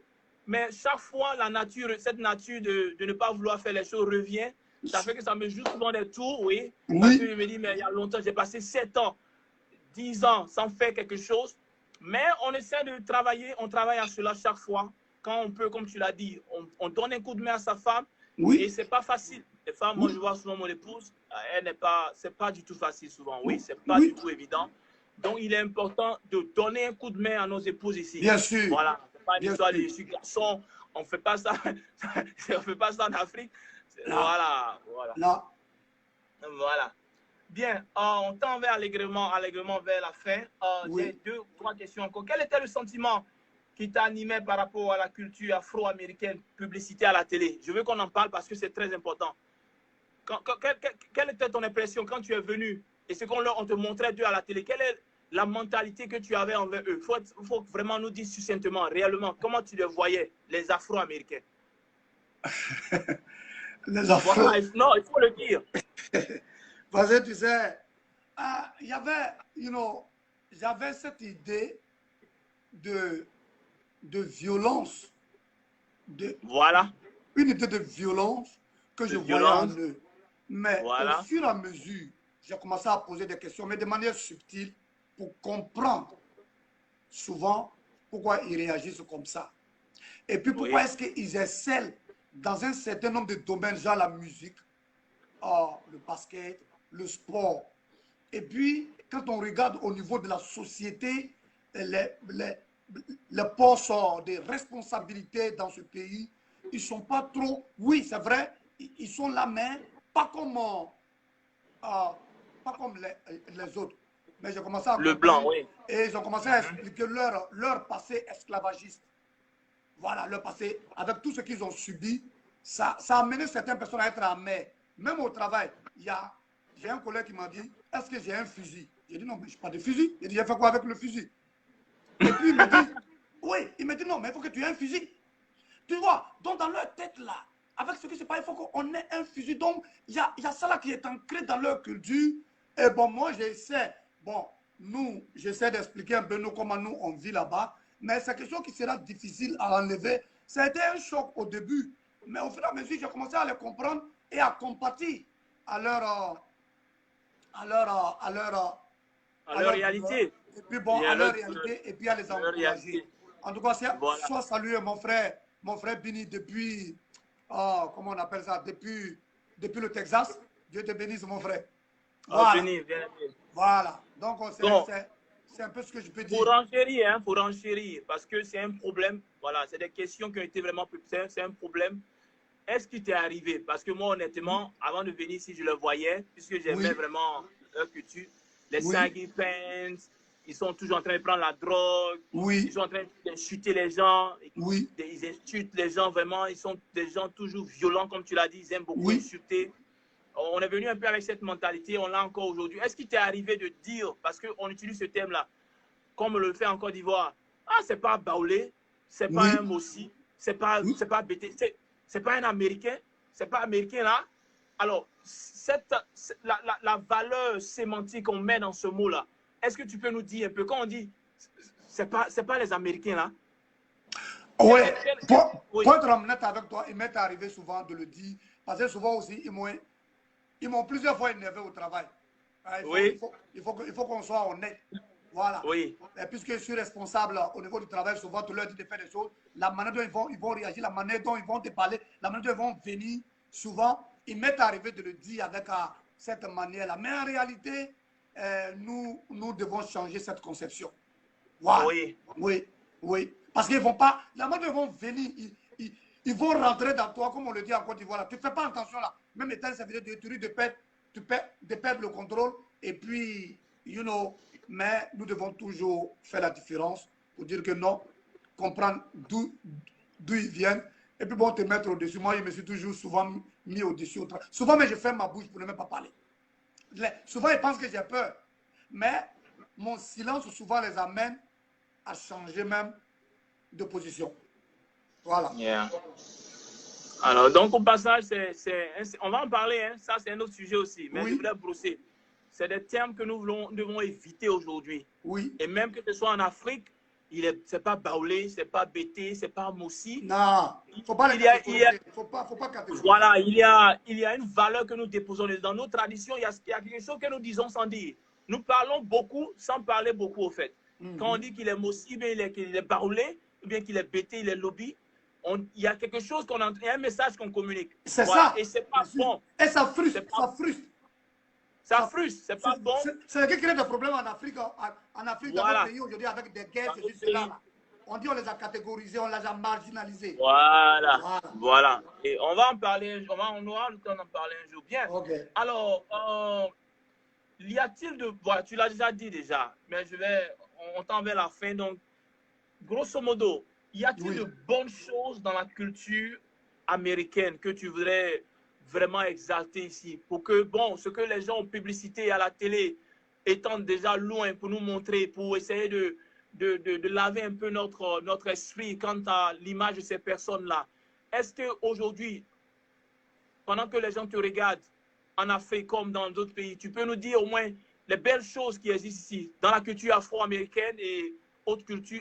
Qu'est-ce qu'il y a de bien que tu peux vraiment souligner de la culture afro-américaine? Moi, ce que je peux dire, même dans nos cultures africaines, étant enfant de Dieu, c'est pas tout qu'on prend, c'est pas tout qu'on peut copier.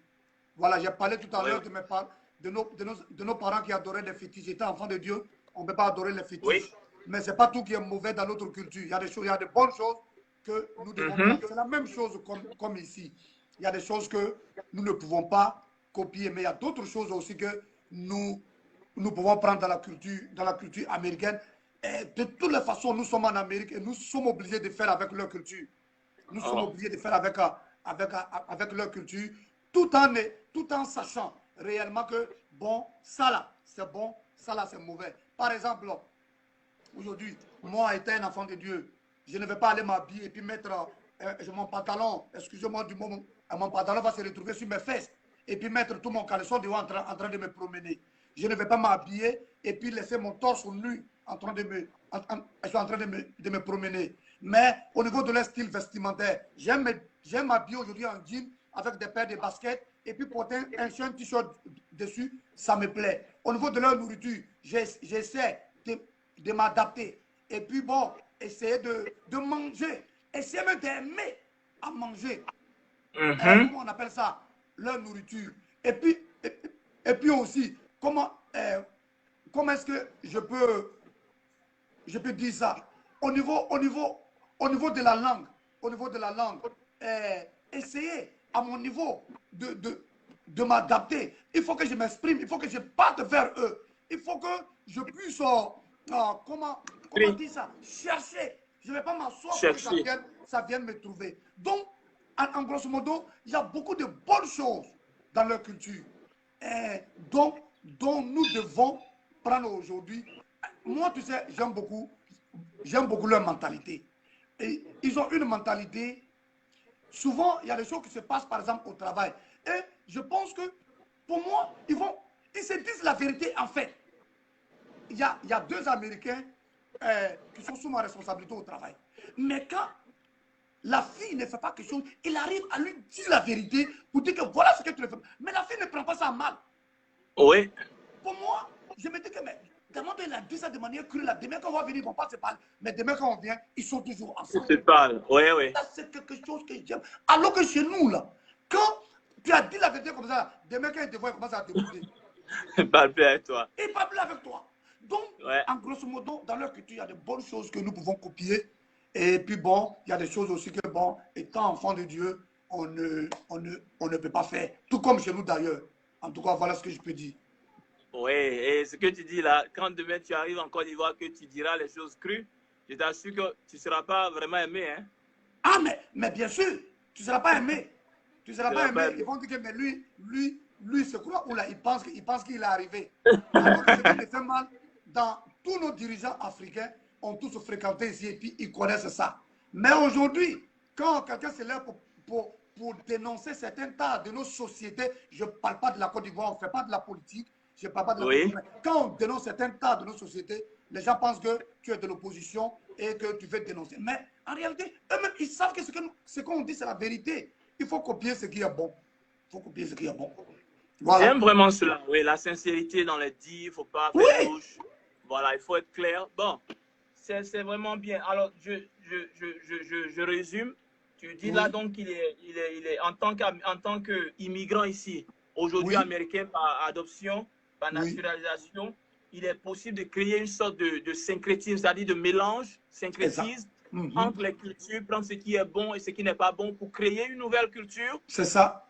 syncrétisée qu'on va utiliser en vue de notre développement ici dans ce pays-là. Oui, oui. Alors, quel message tu as pour ces personnes-là qui se braquent? Parce qu'il y a des gens qui se braquent carrément. Ça, j'ai déjà vu. Oui. Ils se braquent pour deux raisons.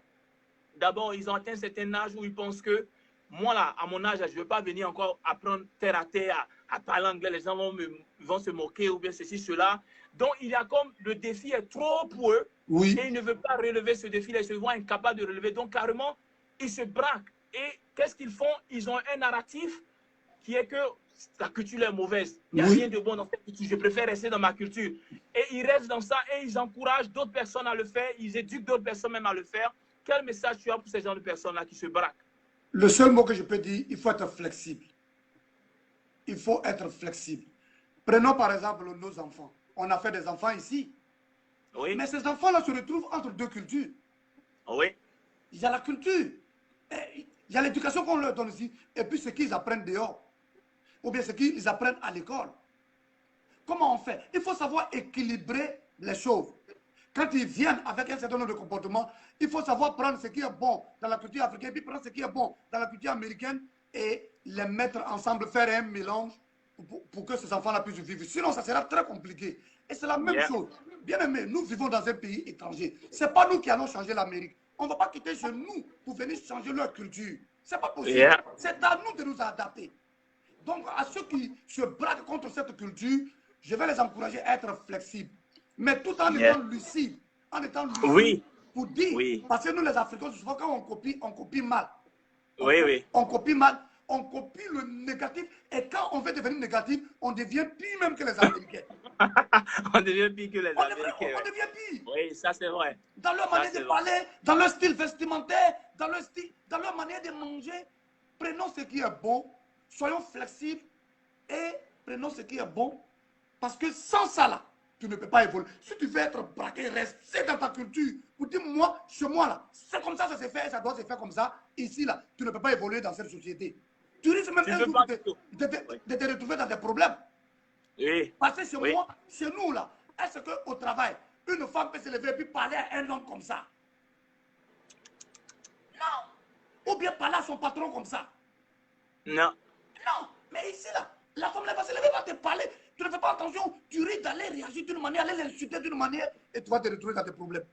Ouais, tu vas te retrouver dans des problèmes. Soyons flexibles. Soyons flexibles, parce que ici, les lois, là, les lois, ça ne badine pas. Surtout quand il s'agit de problèmes de sexe ou bien d'enfants, femmes et puis garçons, et puis avec les enfants, nous devons faire attention. Notre culture, soyons flexibles et prenons ce qui est bon. Et ça, au contraire même, ça nous donne un plus. Un plus. Ça nous donne un plus.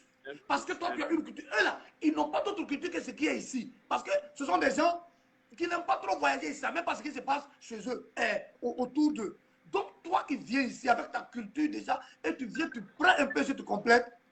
Mon frère, mais c'est un plus pour toi, tu es béni. Oui, voilà. Oui, c'est un plus. Tu en parlais déjà, on a quelques deux questions et puis on va terminer. Oui. Parlant de l'éducation des enfants, tu viens juste d'en parler. C'est réellement important. Juste une anecdote. Moi-même, je lutte encore avec ça, mais je comprends que nous avons besoin en tant que nouveaux citoyens américains. Si tu veux véritablement vivre dans ce pays-là, puisque c'est ta nouvelle maison maintenant, aujourd'hui pratiquement, certains ont fait pratiquement 20 ans en Côte d'Ivoire et le reste de leur vie, ils vont le faire pratiquement. Avant de retourner, ils vont faire peut-être 30 ans ici. Donc, tu vas passer plus de temps ici que là-bas. Donc, il y a quelques semaines de cela, ma fille, ma plus grande, je suis assis au salon. Bon, c'est les enfants américains. Elle vient, elle veut sauter mon pied. D'abord, je l'ai regardé comme ça. Je l'ai regardé dans les yeux comme ça. elle a tiqué. Je suis rencontré à la télé. Ça ne dure pas encore. Tcha! Ah, elle a sauté mon pied. J'ai assure. Première réaction d'un Africain. Je dis, mais ces enfants-là. J'ai dit, voilà, si au début, j'étais braqué hein, au début. Oui. Et elle continue de le faire. Elle fait ça souvent parce que c'est pas ce que ça veut dire.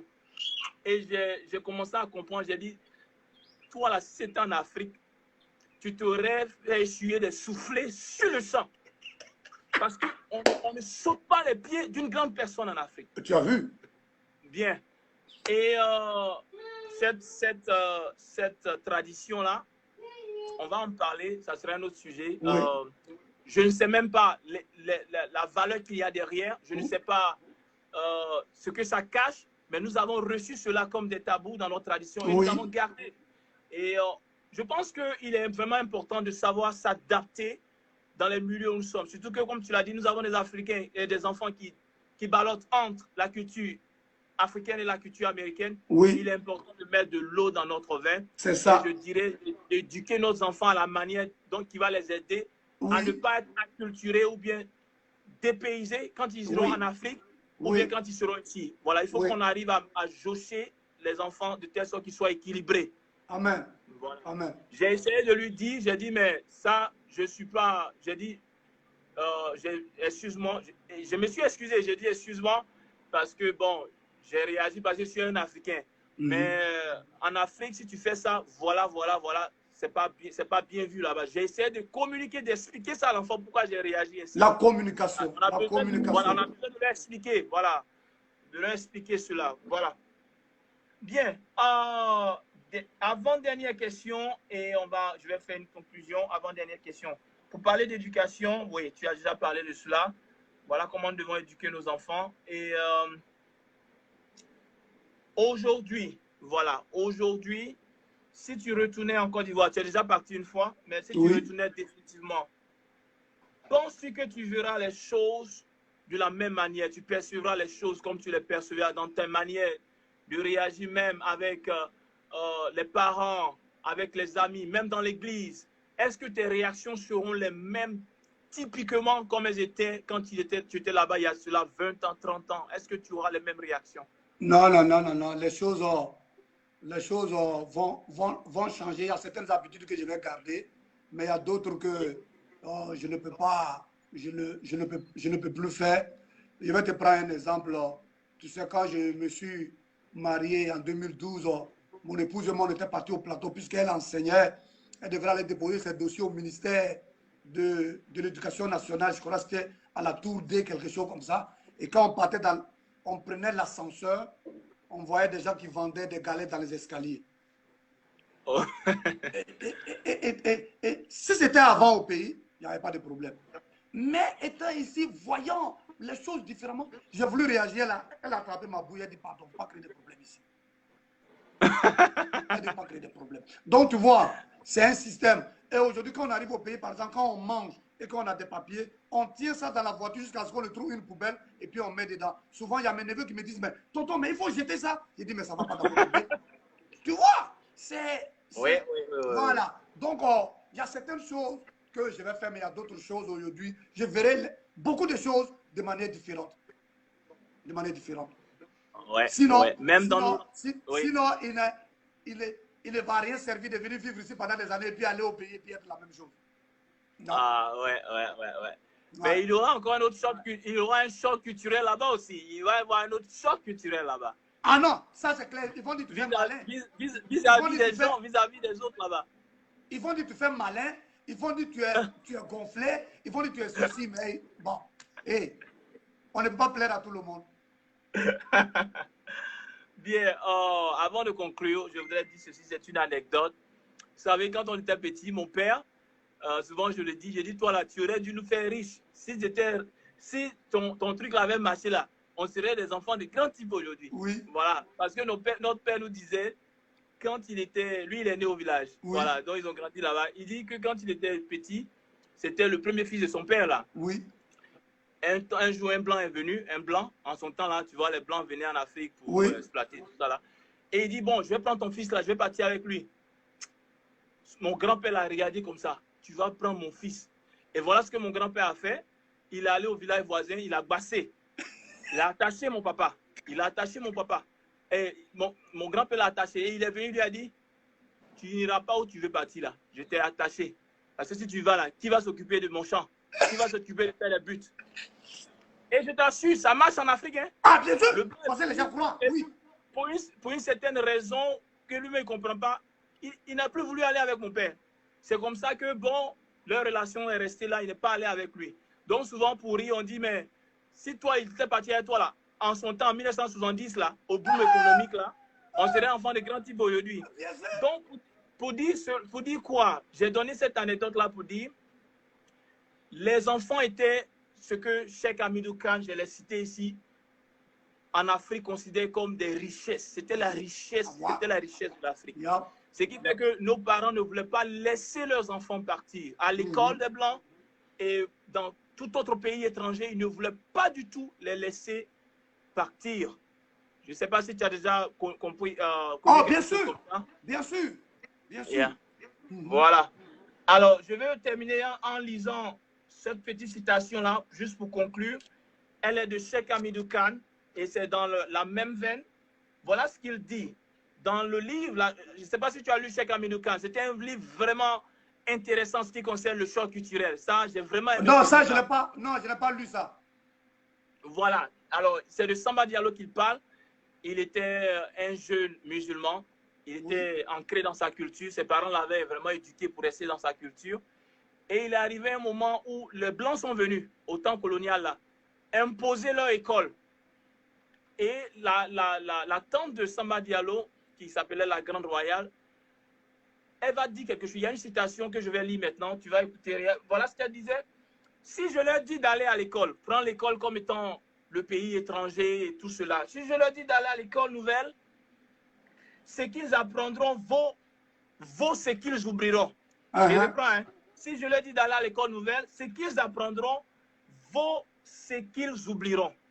Elle continue et dit, moi la Grande Royale, je n'aime pas l'école étrangère. Je la déteste.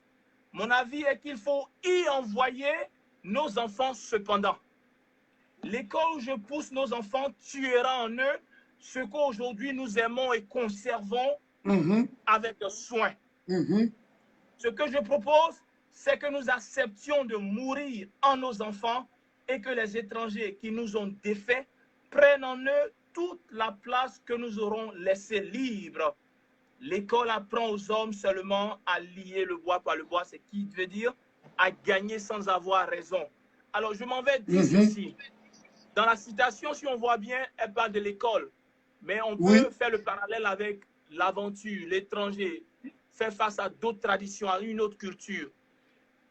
Ce qui souvent cause le problème avec nos ancêtres, nos parents, c'est qu'ils pensent qu'ils ont peur que nous perdions toute la culture africaine quand nous sommes face à une culture étrangère. C'est ce qui fait que souvent ils se braquent, c'est ce qui fait que souvent ils sont rigides. Mais je pense aujourd'hui que si nous voulons vaincre, comme elle le dit sans avoir raison, si nous voulons évoluer, si nous voulons changer les choses, si nous voulons que les gens nous voient d'une autre manière, il est important aujourd'hui, bien aimé, de créer ce mélange, ce syncrétisme, d'aller apprendre ce qu'ils ont appris. Il faut apprendre ce qu'ils connaissent, afin que nous soyons capables de les défaire d'une manière ou d'une autre quand il s'agit donc de venir sur cette plateforme. Voilà. Donc, c'est vraiment la conclusion. Je ne sais pas si tu as un autre mot à ajouter.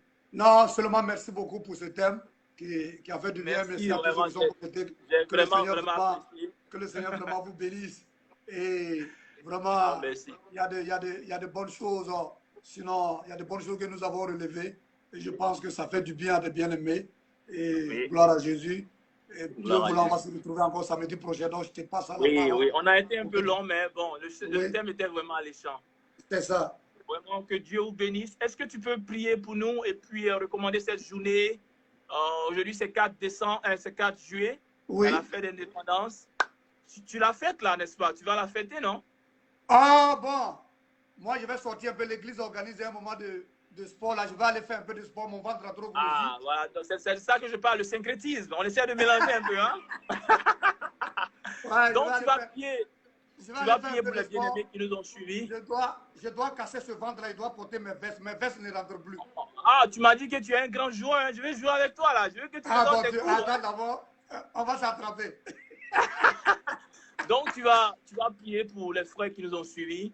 Amen. Et prier pour cette journée, prier pour ce pays-là surtout. Prier pour Ok. ce pays-là avec tout ce qui arrive. Vraiment, on va vraiment écouter la prière. Seigneur, notre Père, notre Dieu, nous te disons merci pour ce moment que nous avons passé ensemble avec mon frère, ton serviteur, et tous ces bien-aimés qui ont été connectés, qui nous ont suivis. Nous bénissons ton Saint-Nom pour ce que nous avons pu dire. Seigneur, ce que nous avons dit, ce sont des expériences personnelles et d'autres témoignages.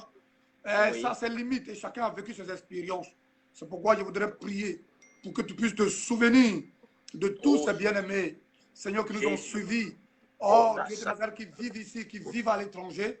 Seigneur, tu les soutiens, tu les aides. Pour que dans les pays où nous vivons, même dans nos propres pays, dans nos cultures, Seigneur, étant tes enfants, nous puissions faire la part des choses. Utiliser ce qui est bon pour notre évolution. Utiliser ce qui est bon pour honorer ton nom. Tout ce que nous voulons faire, Seigneur, c'est d'honorer ton nom. Donc, dans la culture, il y a des choses qui honorent ton nom. Aide-nous à pouvoir les utiliser pour honorer ton nom. Au nom puissant de Jésus. Seigneur, je prie pour ce pays dans lequel nous sommes. Nous prions que tu puisses continuer à étendre ta main, à inspirer nos dirigeants dans ce pays, à prendre des décisions pour que ce pays-là puisse prospérer, aller de l'avant. Seigneur, nous te prions de préserver ce pays contre les ennemis. Oh, Jésus, extérieur et intérieur, au nom puissant de Jésus. Car la Bible déclare que notre paix dépend de la paix du pays dans lequel nous sommes. Si ce pays est en paix, Seigneur, nous sommes en paix. C'est pourquoi nous continuons de prier pour ce pays, prier pour les différents États, prier pour les gouverneurs, prier pour les maires, prier pour les sénateurs, au nom puissant de Jésus, pour que, Seigneur, les décisions qui sont prises soient des décisions pour la bonne gestion de ce pays. Sois béni et sois élevé. Tu nous fortifies, tu nous conduis encore pour le samedi prochain, pour le prochain thème, afin que ton nom soit glorifié. Fortifie ton serviteur, tu me fortifies, tu bénis nos familles pour ta seule gloire. Sois béni, sois élevé, au nom puissant de Jésus. Amen. Amen. Amen. Bonne fête à toi. Salue ton épouse et tes enfants. Alors, mon frère, en tout cas, bonne fête à toi aussi. Et au par la revoir, grâce les de Dieu. Merci de nous avoir suivis. Allez, Merci. soyez bénis, vous tous qui nous avez suivis. Que le Seigneur vous bénisse. Bye bye.